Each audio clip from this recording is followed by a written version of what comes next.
Welcome, listeners. It's Lisa Starr and Win Business. We have a great topic for our podcast today. I think it is, and it's an important one because it impacts really all aspects of business today. We are used to, as consumers, making a reservation for a hotel or a rental car or an airplane seat, and we know that the prices are different. In the spa and wellness industry, we've been slow to adopt that practice, which is called yield management. It was started after airline deregulation in the 70s. Robert Crandall of American Airlines is credited with the concept of, matching supply and demand, right? Like when people want more of something, we're going to charge more. And it makes perfect sense from a business perspective. And all of those industries I mentioned do it. We have dipped our toe into those waters in spa. I know Vegas started it several years ago, charging more for the weekend than the weekday, but it's not a widespread practice in our industry. So I thought I would invite two very savvy veterans to join us today, and we will discuss this topic and how it applies in real world terms. So I'm excited to have Tony Nicastro, Senior Global Manager of Spa and Fitness from Marriott with us, and Derek Hofmann, Senior Director of Spa and Wellness for Four Seasons. So thank you, gentlemen, for joining us. Thanks for Thank having you for us. having us. It's my pleasure. It's only took like 1 month for us to coordinate schedules to get both of you at the same time. Not bad.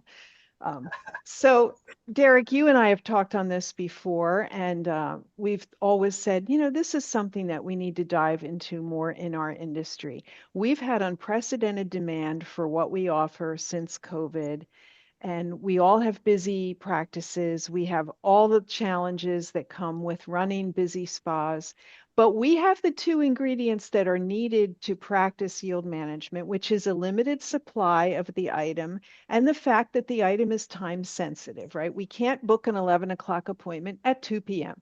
It has a time sensitive component to it. So I'd like to ask you both first, one at a time. We'll start with you, Tony. What have you done at Marriott in terms of adopting a yield management practice on any particular brands or properties? What's your experience been with it in general?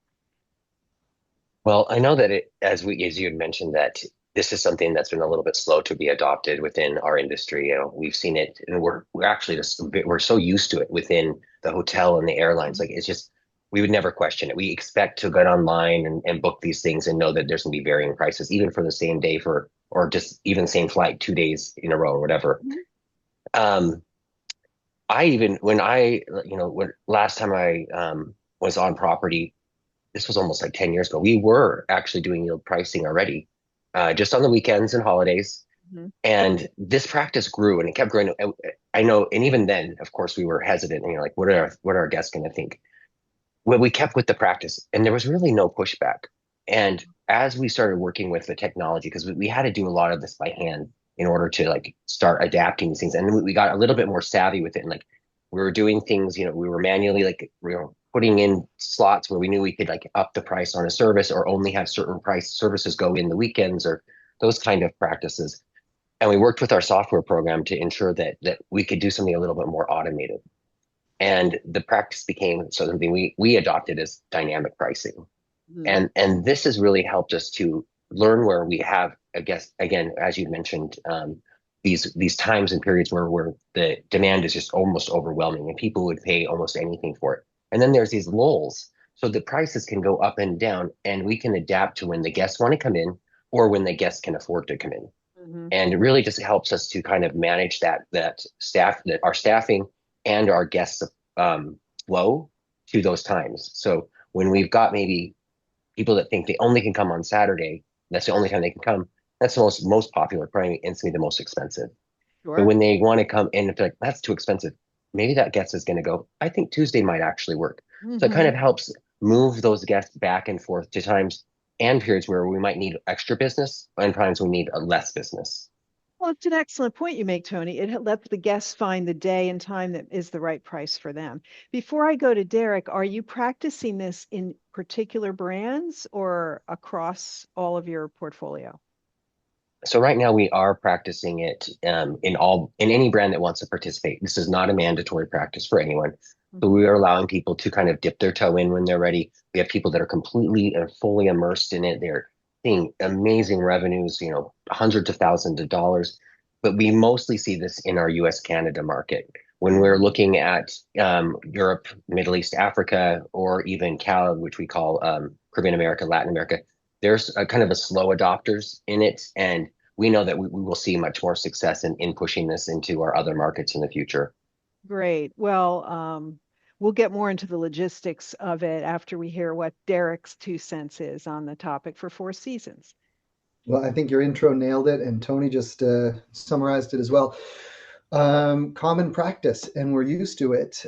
Forever, we were reluctant in the spa, and I can't think back that far. But my first hunch, having kicked it around a little bit, is we had these beautiful menus, and then came our website presence, and it was hard to change these hard coded, printed bits of collateral. So, I think we maybe felt married to our pricing structure, for one reason or another, that being one of them. There was also the notion that it's a singular experience. It's going to be the same treatment with the same product and the same therapist in the same room. How could we go up and down? How could we charge different rates for that? But um, more and more we've got used to it coming out of COVID. But I think perhaps maybe evolving slightly in front of that, we started to understand that there's no reason that we can't play the supply and demand game in the spa as well. So we have been slow to adopt it, like other brands, and starting to come on strong. Our have only one brand, so it is across our entire wellness platform. But it is, I don't know if it's cultural sensitivity. We see a slower or more reluctant uptake in Europe, Middle East, Asia. Our Americas portfolios is doing pretty well with it, but having said that, we're probably at just over 40% for our American, Canadian, and Latin American properties. So um, properties 40% are participating. 40% participating Uh-huh. in dynamic yield, Uh-huh. flexible, however you wish to term it. Um, and we've heard a slew of different rationale why and why not. All of the properties that are participating, Tony said it as well, seeing really, really great results, and just about no pushback. There's an easy backdoor for this, but we can talk all about the nuance Right. later. Um, the properties that have been slower to pick up, I think, are saying, we've got an interesting mix of resort versus resident versus members, and the rationale kind of spins out of that. And I think more and more we're starting to gain ground where competitively, the marketplace in every location that we're in is doing it. So your Hmm. competitive set is likely adopting the same practice, which means your guests are likely, fully exposed to it. These things tend to start at the luxury level and trickle down, right? The more local spas or day spas will adopt it once it's in the market and understood. But it has been slow to evolve, and I'm always amused by, not amused is not the right word, but of having a salon background. I mean, this was a common practice all along. You paid different prices for hair if you had a higher level stylist. If you want Frederick Fekkai, you paid more. And it was a practice that didn't translate to spa. And I always thought, well, maybe it's because we can't see the result of the massage, right? I mean, when you get your hair done and all your friends say, oh, your hair looks great, you think, well, I don't mind that I paid more for it. But what we do on the spa is not as obvious. And it really becomes also a factor of the therapist. Like, do they have the training? Are there levels of expertise that warrant that? So we'll talk about that also. But I'm glad to hear that it's gaining traction and it sounds like you're getting good results. So there's no reason to think it won't continue.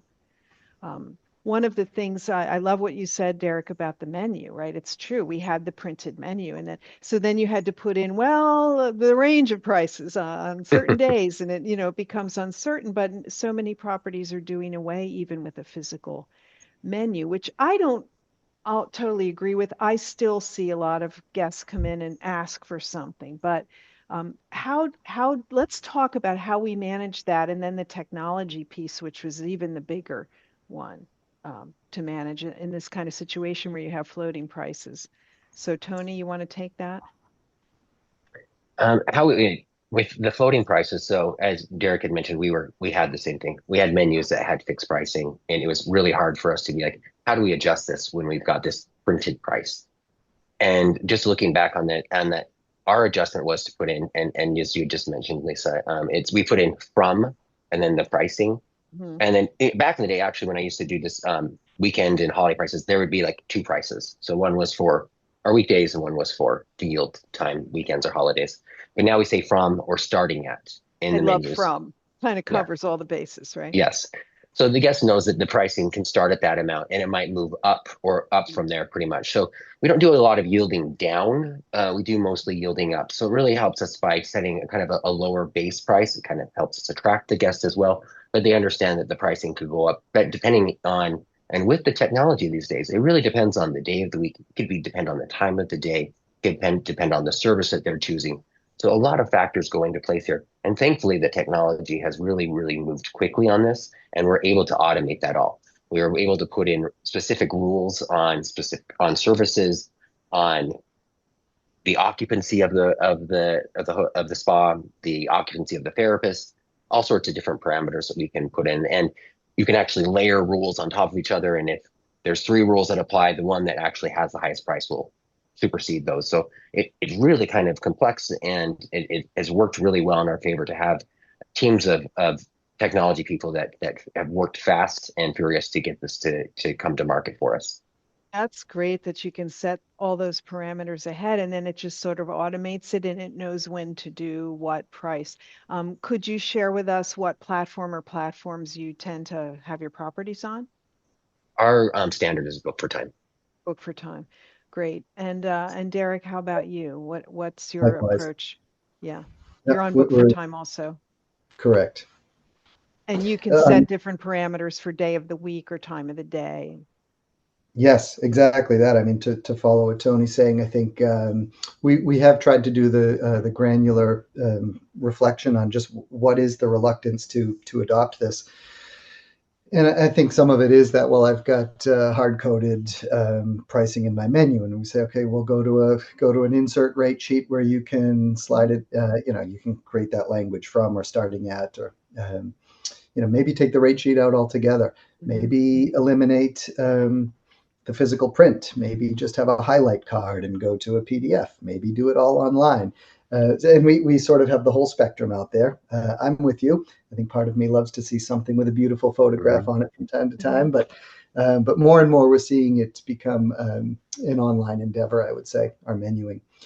And then what I really love about the technology is it helps it helps us tiptoe in. We can say to our team, if Saturday is your busiest day, just start there.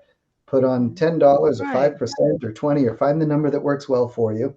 And I like that you can do dollar versus percentage, because Mhm. that can set some people off.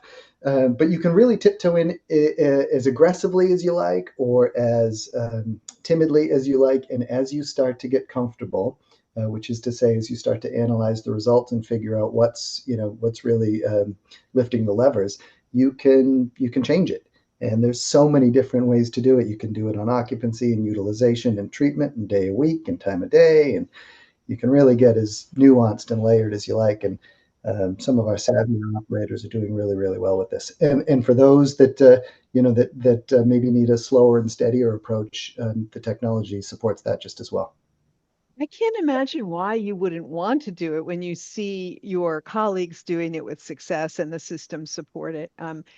I guess it comes down to the front desk staff being timid about, managing sort of the pushback potentially from the guests. But as we've said, people are used to this concept. I mean, it's Mm-hmm. not lost on them. I mean, egg prices went up when the chickens got sick, right? We all know that prices change, and it's never been more true than today in 2025. So good Well, and note concepts. to that, Lisa, I think that I mean that probably is the best example. Is you're reluctant at pushback from your guests, but we're even seeing the need to socialize it with some of our general managers Yep. on property Mm, level, because they just haven't thought about it. Not that they can't understand it, they haven't really ever thought about it in the spa. and the unknown of, are we turning away our guests? Are we, is that somehow impacting our resort fee or our average room rate? Or All the just things they get before we bonused just on. go all in, let's Yeah, understand it. and it's so funny to me is that they will push back and they're like, oh, we can't be nickel and diming our guests like this. And I was like, we're happy to get rid of this once you stop changing the prices of the hotel rooms. You want to And they fix really, the you hotel just have rate? to, you have to really equate it to Mhm, what the business that they're used to. mhm. And then a lot of times they're a little more adapt to let you kind of slowly, and they're the ones sometimes that make you go slower. And so you might be like full steam ahead. They want you to go a little slower and then to see what your, guest satisfaction scores are, those kind of things. Mhm. And generally, we've actually seen increases in our guest satisfaction scores after we've implemented it. So it is just quite an interesting paradigm. What would you relate that to, Tony? Why would that factor in? I don't know if it's actually because of the fact that we've got the ability to move the guests to certain days, or there's certain guests that are booking on days that they can get in easier on days that they want because the pricing levy just is people that are savvy about prices. Maybe they're changing the day of the week they go to, so it's making it a little less competitive to get in on a Saturday or something like that. So I can't say exactly. Don't have the all the analytics on it, but I'm just saying we were surprised. We looked at this trend and we wanted to see it.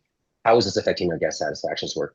And we were surprised to see that it actually was going up in the properties that were using it. I can't say it all contributes to, of course, yield or Sure. dynamic pricing.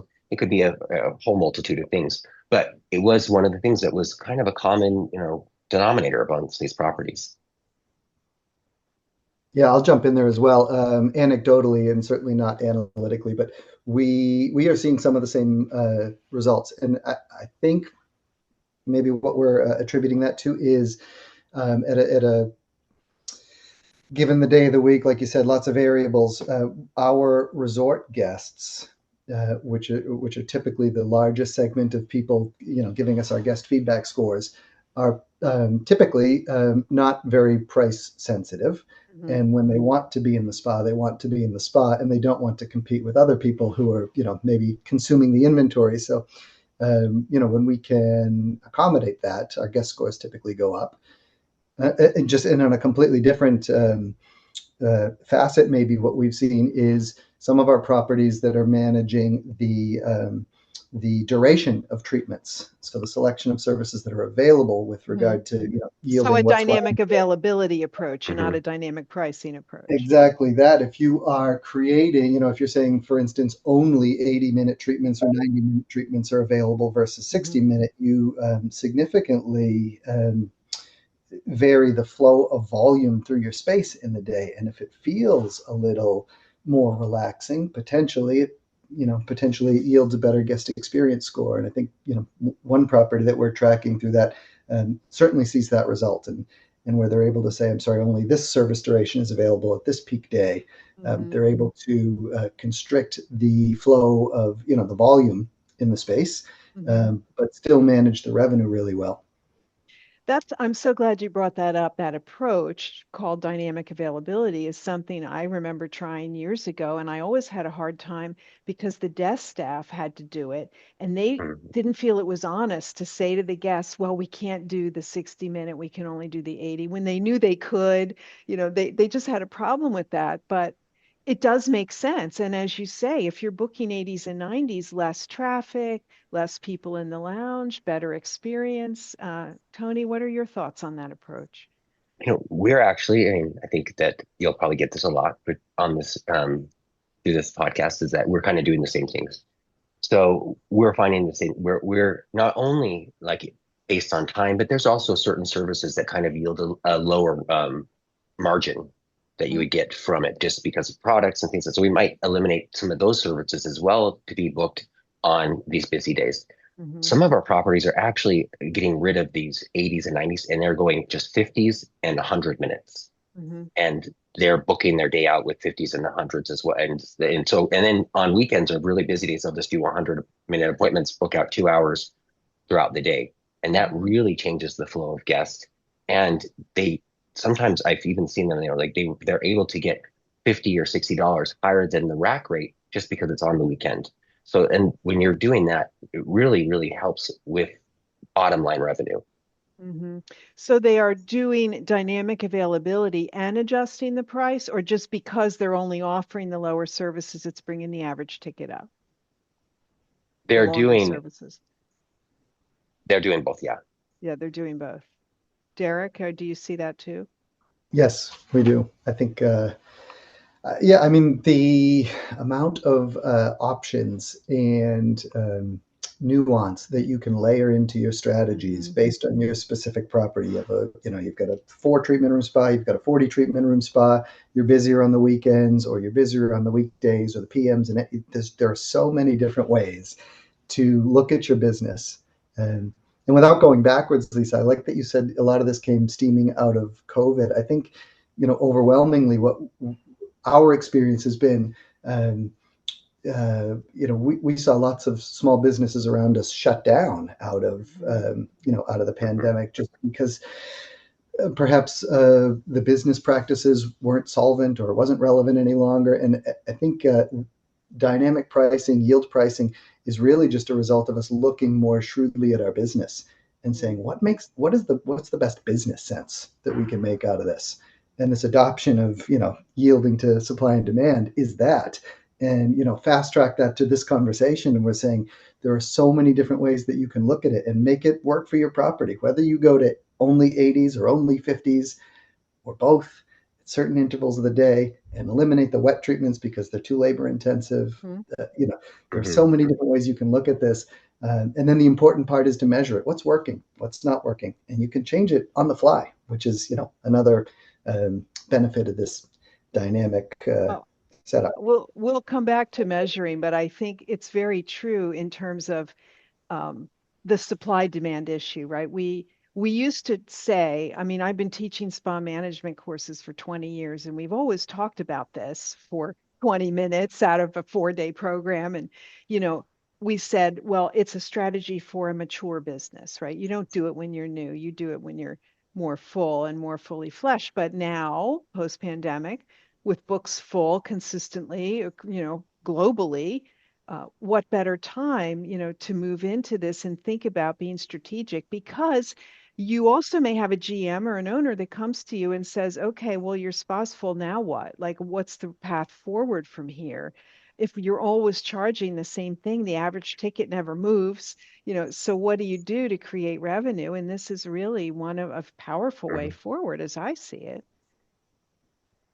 Yeah, and a lot of us have asked the question year after year. I don't think we've gotten there yet, which is great. But I can try to surpass 3% inflation every year and get my average Mhm. ticket up, you know, a couple of dollars by saying, well, I'm going to add $5 or $10. At some point, you can't just keep climbing the ladder. You need to Mhm. be able to flex that to the needs of your guests.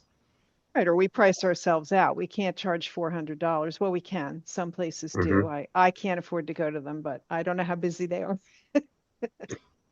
They'll never tell you either. No, no. So, how about staffing? I mean, does staffing constraints play a role in this in any way? Does it impact your plan if you're having staffing challenges, or people who are, let's face it, people today are working less, they are sick more, like, does that factor in at all in a negative way? For our model, I mean, of course, staffing does definitely affect it, and we continue to see staffing issues to be one of our top priorities across the globe, not just in U.S. Canada, but Right. it's a global issue for It getting is. therapists in, front desk staff in, management in. We have turnover quite a bit. Um, the way that the books work now, though, is if the system is automated, it's looking at a percentage of occupancy. So if I have two therapists in and they're halfway booked, my spa is 50% occupied. So prices might already change there.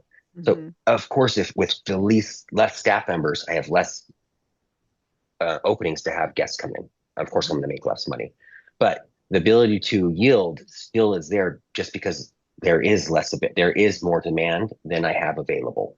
Whether it's because I have less staff or whatever the reason is, it's still, those practices still go in place. I don't change my demand just because of my lack of staff. Sure. So it's yielding on the occupancy of the scheduled therapist, not the fact that you maybe have 3 empty rooms. That's not factoring in. You can do it either way. You can do it either on therapist occupancy or on hours of operation occupancy. So you can do it either way. So we've seen different properties look at it in different views, and I'm not saying which one is better than the other, but Right. usually we find therapist occupancy, I find to be, the more optimal way of doing it. Yeah, and I think the way they term it in the software that both Tony and I use, it's utilization.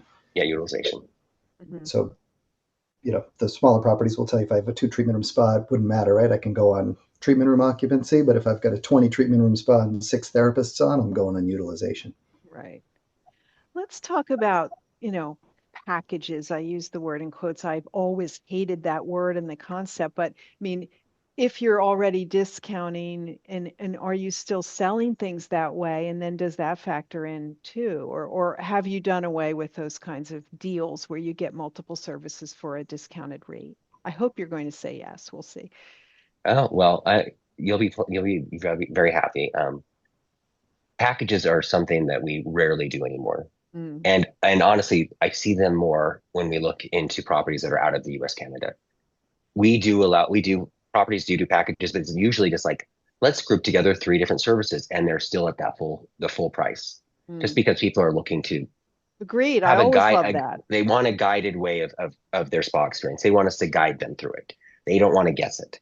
So I we always are said, happy to, sorry, I'd say it's like a restaurant where you order the chicken, but it comes with the potatoes and the peas, and you don't have to think about it. It's not discounted. It's just that we told you here's what goes together, right? yeah, exactly. So whether it's like a service package or a 3 service package or a full day 6 service package, we'll help them group together packages or services that go in the right flow, but we don't discount the price of them. Yeah, we're primarily a la carte, Lisa. So we were finding more of our guests saying, I'll take the chicken, but instead of the peas. And yeah. And not so much on series these days. That was a construct that I think fell by the wayside for our brand. See it for a time or two, but series of treatments we don't see so often. Well, also when you're in a resort, I mean, I know you all have local guests, but how often can a guest come if they are truly visiting a Four Seasons in Bali once a year? I mean, they can't really make advantage of a series. There is that side of it for sure. Okay. So what about no-shows and people who come late and can't, how does that play into this plan? What do you do then? You first, Tony, or me? I'll go first, no problem. So this has been a issue, of course, from the time we've had spas. This has been alleviated a lot through technology. Again, we collect their credit card. They tokenize the credit card. We maybe like see if make sure that it's available to be charged, and we tell the guests during their booking process what their cancellation policy is and what happens if they don't follow the cancellation policy. So nowadays, guests are actually getting a little bit more savvy with this, and we've seen people turn off their credit cards or do things like that because you can, do those things immediately on your smart devices these days. So we have looked into deposits, and we're working through the technology system, Book for Times, to see what they have a whole system in place for deposits. We've been working with our finance teams to see how well that system works.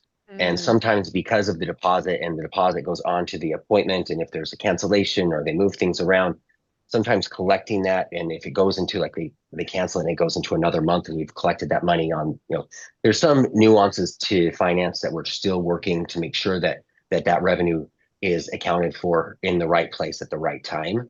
So we have definitely many properties that are ready to go full force with this because they just have such a severe issue with guests booking on either some kind of credit card that's fraudulent or they're turning their cards off so they're not charged. So we will probably look at doing this in the future, but there's still some things, not necessarily from the technology side, but from when we collect the revenue on our finance side for our, from my company. Well, that'll be a future episode. We'll talk about that. Yeah, I think many of us in the same boat. Technology is a little clunky at the moment. We don't have it fully in hand, but working in that direction. I think forever it'll be something that we have to manage. Not a significant portion of our day, but it is there, and we've tried to create manual processes along the way that if we say we have a 48-hour cancellation policy, people are really planning their lives ahead of time on their massage. And I think that's a tough argument to have when somebody says my kid got sick. For us, when we say, we have a fairly light ask in our cancellation policy. If it's 4 hours, for instance, anything under that, maybe you could have let us know. And we found that more often than not, we're able to hold our guests reasonably accountable. Mm-hmm. Well, I'd like to move into what I think is the inevitable next step on this, which is the staff compensation relation to the price you're getting. I mean, if you are paying all different plans, right? Most places are paying an hourly fee now plus something when you do the service. Is that something a fixed fee? Is it a percentage? And how does it affect payroll, and how are you managing around that? For us, first of all, our first objective is to make sure that we look at the laws and regulations in each one of the states or regions or countries to ensure that we're following that. The compensation model for us can actually vary quite a bit from property to property, because there has been so many different models over the years that for us to transform everyone at one time and say this is the best for you and this is the best for whoever is just, it's a little bit difficult. But what we try to push, or what we're seeing is the best path forward, is having our providers receive a flat amount for the service. So if it's $50 for this service, that's what they get. And then based upon this, usually we have a service charge, auto gratuity, whatever you want to call it. And as the prices kind of go up, that auto gratuity is where they really see a boost in their paychecks, because the service that they're performing, if we have a yield on it that went up $50, they see quite a bit more in that gratuity. Love that, Tony. I mean, because it fixes the margin for you and makes it even better on the yield, which is the point. But they see something that the customer funds. So that's really a win-win. I should also say, before I turn to Derek, that these ways of managing tend to be more US centric, wherein other countries there is a monthly salary and that's that, but we have, God bless America, 1,000 different plans, and which is good and bad. So, Derek, what are your thoughts on that? We also have we don't have 1,000 properties, but we have 1,000 different plans as well. And so local legal for sure, we've got to do it by the books, but then we really empower our leaders to make the best sense. I mean, if it's a remote location and it's tricky to get people to, show up or stay on, there are all of these different considerations, which is why we allow for latitude of plans. And primarily they're the two that Tony just referenced, or you did as well, Lisa. There's the fixed model, the flat fee, and there's the percentage. And we have terrific tug of wars over which is the best scenario. That conversation can get really salty. You guys whitewashed that really well, but I think they're both great debates. I see both sides of it. The percentage, people will say we want them to come with us both ways, right? So if we're trying to get them in on a busy day, it behooves them to come in on a day that we might be yielding up, and they come with us on that commission and percentage of gratuity as well. But when I want to offer a discount to my residents, or for any reason under the sun, they come down with us as well. And then the flat feers will say, well, doing the same job in the same hour, and the margin is ours to manage. And I think there's credibility on both sides of the fence. And what we're saying at the moment is make it make best sense for your business. And while you're making it make best sense for your business, you obviously are looking at your bottom line. And if you're falling in bounds, then probably only an opportunity to improve it as you consider year over year. But this comes out of probably P&L management and starts to talk about, well, what happens when I upset the apple cart and all of my therapists revolt? That's a whole nother podcast. That's what, there's that whole like, this is just the way we've always done it thing, and that lack of want to change, because it is disruptive, and it's a difficult conversation to have when you start talking about people's income. It's one of those things where people can get really, really upset about it, even if you can show that it's in their benefit.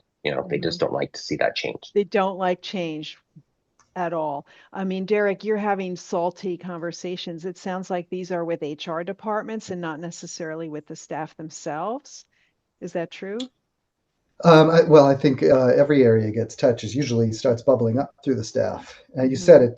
They don't like change, even if it's going to be ultimately to their benefit. If you're talking about my compensation, something must be going wrong, right? It's so funny. I Which is, do a lot of conversions for existing businesses. And then when I go in and have the meeting with all the staff and very positive, we always try to bring in some benefits and PTO and things that in traditional spas they haven't been getting. But inevitably, someone like gives their notice immediately rather than saying, well, let me Hmm. see how it will work yeah, out for me. I think Yep. part alignment. of it, I was going to say part of it is that we have a staff that in the US at least has been told at beauty school that you're going to get a certain percent of your income, and they're not talked to about hourly revenue, annual earnings. That's not how they approach it. And if they did, one day I got a little less, the next day I got a little more, it evens out, but Balancing. that's not the lens that they come with.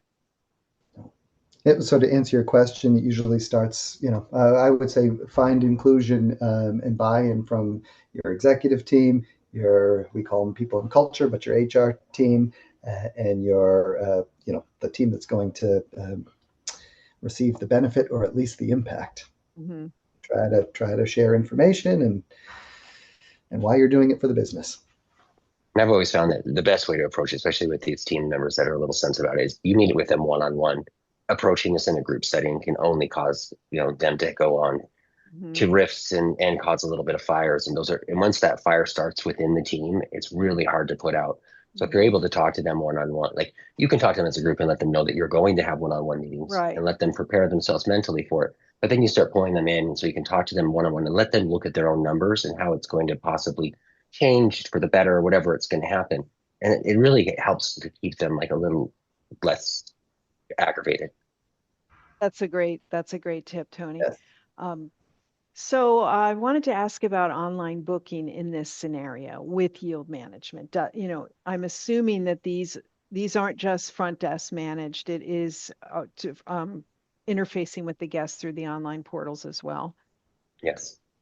So the online booking has the same booking flow, and the same rules apply to those appointments as well. So based on the day of the week or hour of the day, whenever they're booking and they find the appointment they want, it'll reflect that in the price. And if the guest comes in and they've got a day that they booked on Saturday, and something happens and they need to reschedule to Tuesday, and that's a lower day price, actually we'll let them know that the price changes and the price will go down. We don't force them into that Saturday price if they're changing to a Tuesday. And it is a pop-up. So if it's something, maybe it is your policy that you keep the same price. I don't know, but for us, we don't do that. So we allow them to have that flexibility in pricing. The pop up, we let them. It tells us that the price is a different price for that day, and we move the appointment. If it changes, they booked on a Tuesday and they found for some reason they need to move to a Saturday and there's availability that day. We do have to make sure that we let the guests know there's a difference in price. And most of the time, if there's an upside guest, we will definitely go. We'll keep that price, no problem. We understand that was the guaranteed booking price that when you book the appointment. For the future, that on Saturdays, usually the prices are a little bit higher. Mm-hmm. Yep, I can see it in real time. And Tony just detailed well that back door that I was alluding to. You can always say, absolutely, Miss Starr will honor it. Uh-huh. And on a different note, yes, all of the yield rules and strategies and pricing comes across as guest book online. It also takes, we all well understand that it takes the heat off your front desk or your reservation team to deal more one-on-one, face-to-face with your guests and be better present while they're on the floor. But we're seeing on our online booking something to the tune of 30% of our business comes in, which is to say, 1 in 3 people don't want to pick up the phone and talk with us. And that's okay too. So that's a behavioral bit. But those people who are booking online end up having a higher average treatment price, an average ticket. And I think it's something to do with that shopping cart philosophy. We don't have to have a pricing discussion because they see what they're doing in real time and they start adding enhancements and I'll do this with that. So we're seeing, the benefit of lead time is more advanced bookings online for us. And the spend is better. So if a third of our guests are doing that, we're trying to stoke the flames of that great business benefit. I love that, Derek. Is it a certain percentage higher you're seeing on those 30% that are booking online in terms of average ticket? For Yeah, us, yeah. we actually, oh, sorry. No, go ahead, Tony. For us, we found it's about 40% of our guests are more likely to do enhancements or add-ons to their appointments. so that the ticket, there's something about removing that pressure sell from having someone tell you or ask you face to face, would you like this? Would you like this? It's really enhances. They just start throwing things in their cart, and they Really? curate their own experience, and they've sold themselves on it already. And so not only is this kind of like humanless like interaction happening at 24 hours a day, 7 days a week. We don't have to book it. We don't have to have anyone on the phone. It saves us on, labor and all sorts of things. But they're actually selling themselves spa.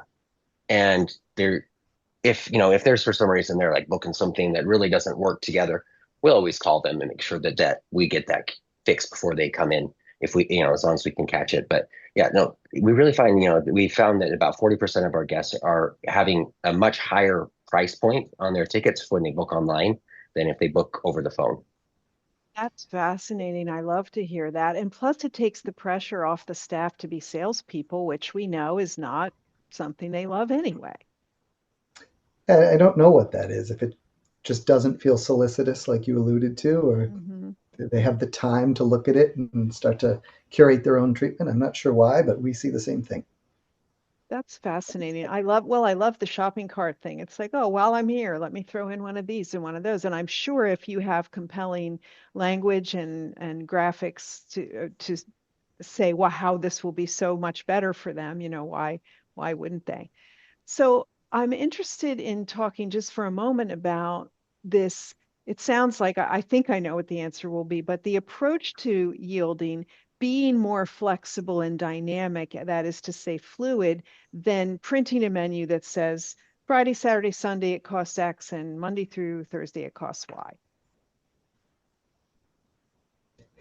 Yes, is the answer. Fluidity. Yes. For us, yeah, it makes everything a lot easier for us. We take away that kind of fixed place, fixed price, fixed everything. We have the ability to change things as we see it necessary. So, with this dynamic pricing, we could actually have a fixed price. Let's say it's $150 for a massage, and you could add a 10% or $10 upcharge or yield every single day for 365. And then on certain other days, you add, 20 or 20% or whatever it is. So you can go up from there. But then when you see business is really low, you can drop down to your rack rate. So there's no discounting at all. We're Mhm. not telling them they're getting a special deal. We don't have to deal with that discount word that which we really want to stay away from. Um, Absolutely. you know, we can go down to what our advertised price is on those days, which is going to be lower than what you see every other day of the week. And that way the guest feels like you're kind of meeting them in that place, especially when we need extra business. Hmm. Ditto. Do you see a scenario where guests start like learning how to game the system or know what days, like we do with the airlines? You're both nodding. Absolutely. So the guests will understand, especially our regulars or people that have membership or any kind of local clientele. They know that they've got their service in, and if we've got those parameters on there, that's like if we get to 30% or we get to 50%, if they want that service, they book it that day because there's probably maybe no yield rule yet that's in place in 2 months from now Hmm. if it's on a day that's not a holiday or whatever, a group in or something like that, they can get that lowest price if they book in advance. So people can understand how, and I think people have all sorts of different things what they do for buying airline tickets or a hotel, like buy it 3 months in advance or only book your airlines on Tuesdays Tuesday and mornings. Wednesdays. There's this like Mhm. thing that people get, and I think that we all think we're able to manipulate the system somehow, but they know that if they book far enough in advance, they're going to probably find the best price. Yeah, and all of these games that we're all playing, the businesses likely set it up to their advantage as well. I mean, we embrace the fact that we can tell people if you don't want to pay weekend rates, perhaps these are better times for you, and so now you have an option. Mhm. Well, Tony, the result that you just said is a good one. We want them booking ahead. I mean, that's really the thing we're all after, right? Is a full book.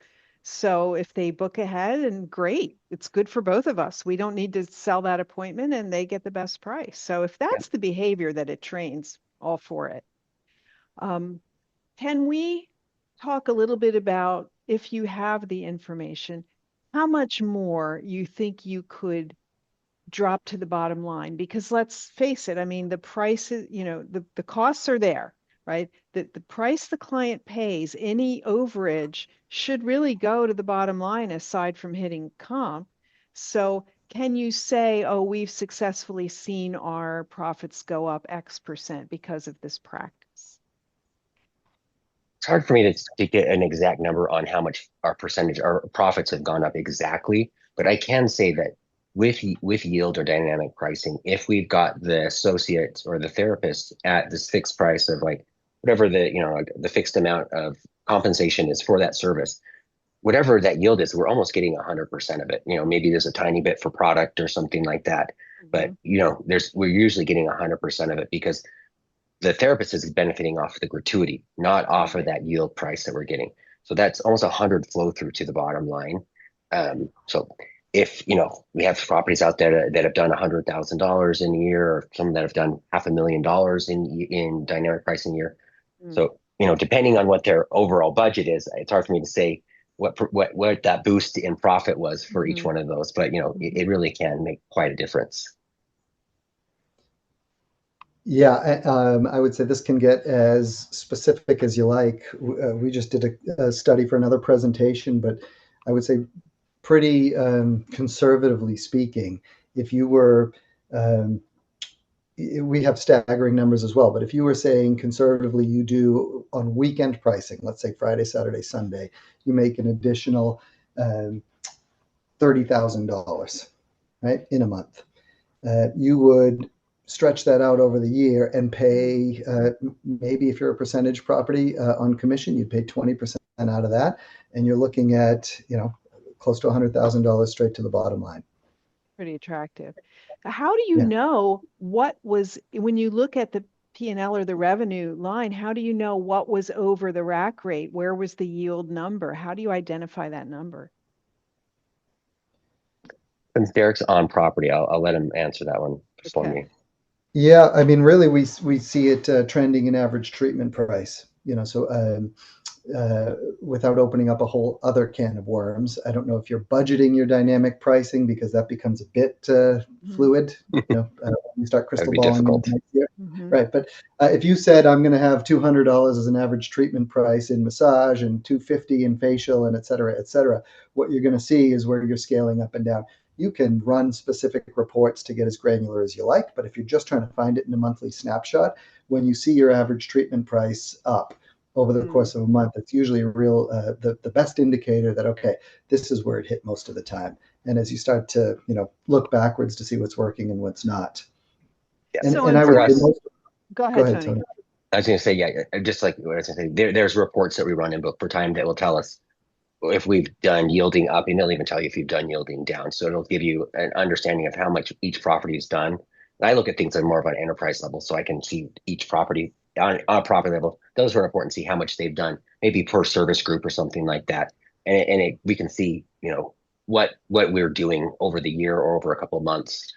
Looking at the P&L directly, it's hard for me to see it just because there's a massage line or a facial line or something. And me pulling those numbers out I'd have to really go into our systems and like pull in numbers and then subtract numbers and all that stuff. So thankfully, there's good reporting in our systems. Well, good. And to Derek's property leaders will know this intimately, right? By business line, by day of week. But yeah, you can find these enterprise reports in Book for Time and other softwares.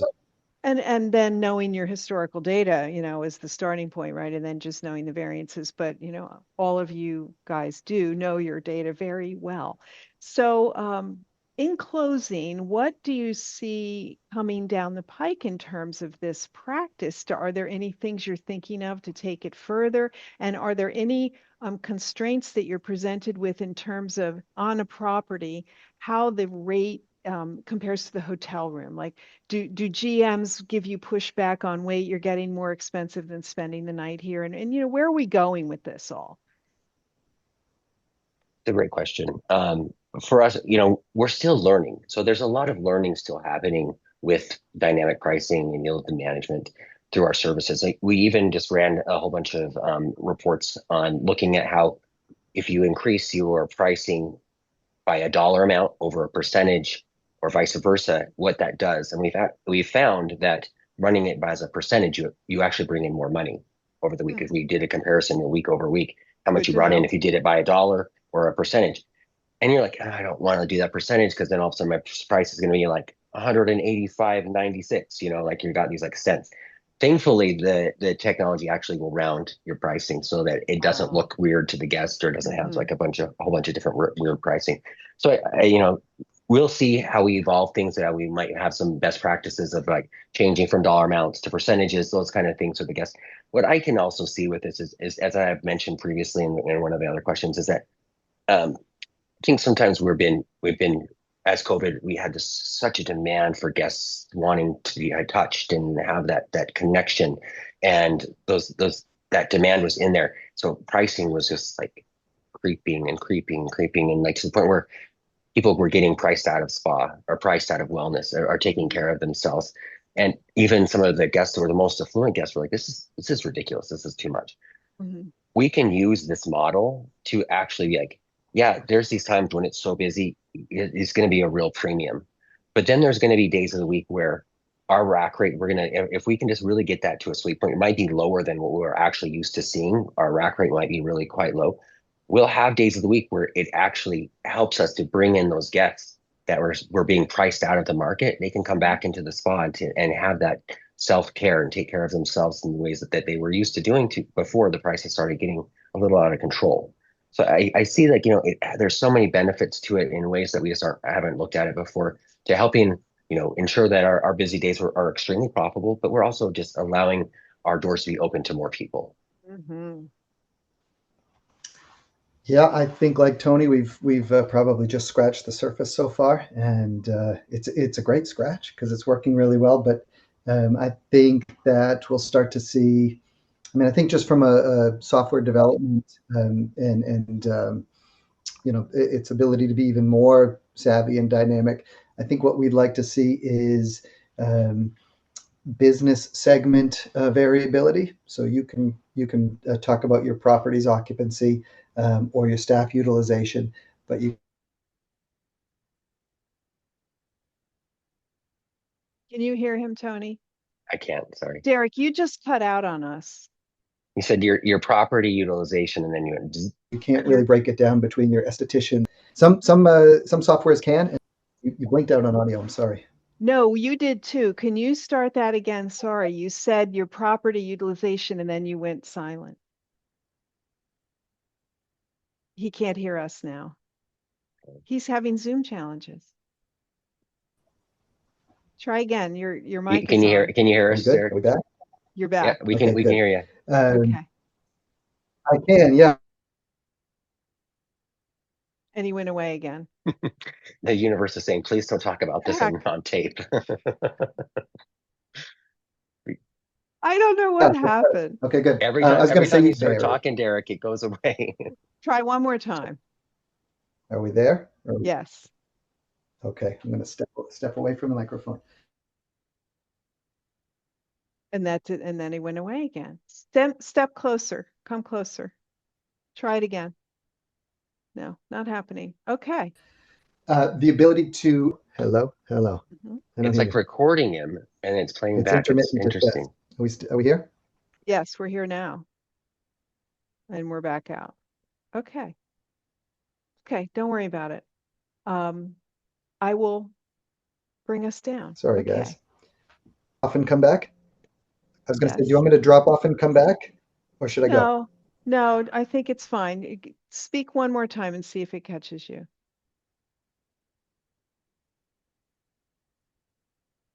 No, it's not.